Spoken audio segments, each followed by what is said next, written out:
रोल्पाको मुटुमा अवस्थित लुङ्ग्री गाउँपालिका यो केवल भूगोल मात्र होइन, यो सम्भावना, सङ्घर्ष र समृद्धिको यात्रा बोकेको हाम्रो साझा घर हो।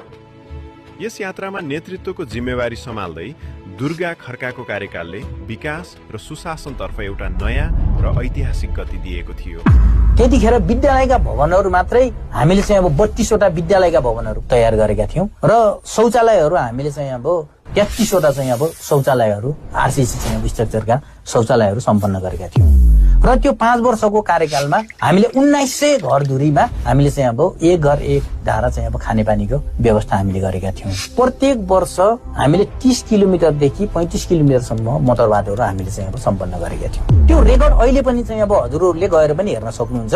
थोरै काम भएको वर्षमा 30 किलोमिटर, बढी चाहिँ अब काम भएको वर्षहरूमा 38-40 किलोमिटरसम्म बाटोहरू ट्र्याक ओपनका कामहरू हाम्रो पालामा भएको थियो र मेरो कार्यकालमा त यतिसम्म पनि भएको थियो। रोल्पा जिल्लामै स्वास्थ्यको क्षेत्रमा हामी चाहिँ लुङ्ग्री गाउँपालिका पहिलो पनि चाहिँ अब भएका थियौँ। चाहिँ अब हामी स्वास्थ्यको चाहिँ अब के अरे यहाँ जिल्ला स्वास्थ्य कार्यालयको चाहिँ अब जुन एउटा मूल्याङ्कन हुन्छ लुङ्ग्री गाउँपालिका पहिलो पनि बनेको थियो।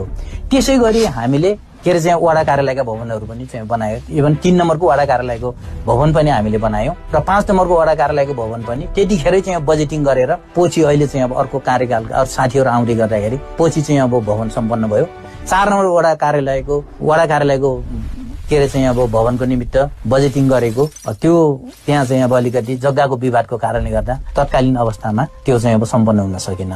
त्यतिखेर पनि हामीले 1 करोड चाहिँ अब 17 लाख रुपियाँ हामीले प्रशासकीय भवनको निमित्त हामीले चाहिँ अब बजेट छोडेर हिँडेका थियौं। दुर्गा खड्काको पालामा कति ट्र्याक ओपन चाहिँ अब कति किलोमिटर बाटोहरू भएका थिए र अहिले भरत कुमार थापाजीको टिम आइसकेपछि कति किलोमिटर चाहिँ अब बाटो सम्पन्न भएको छ। कतिवटा विद्यालयका भवनहरू लगायत शौचालयहरू हिजो चाहिँ अब दुर्गा खड्का लगायतको चाहिँ अब टिम हुँदै गर्दा थियो सम्पन्न भए र अहिले कतिवटा चाहिँ अब विद्यालयका भवनहरू बने। त्यो कुरा त्यो सबै साथीहरूले, त्यो सामाजिक सञ्जाल रङ्ग्याउने साथीहरूले, पार्टीका चाहिँ एकदम जिम्मेवार साथीहरूले, बुद्धिजीवी साथीहरूले, शिक्षक व्यापारी साथीहरूले त्यो पनि त मूल्याङ्कन गर्नुपर्ने होला नि। लुङ्ग्रीको माटोले खोजेको र जनताले रोजेको विकासको अर्को नाम हो त्यो समय र त्यो नेतृत्व।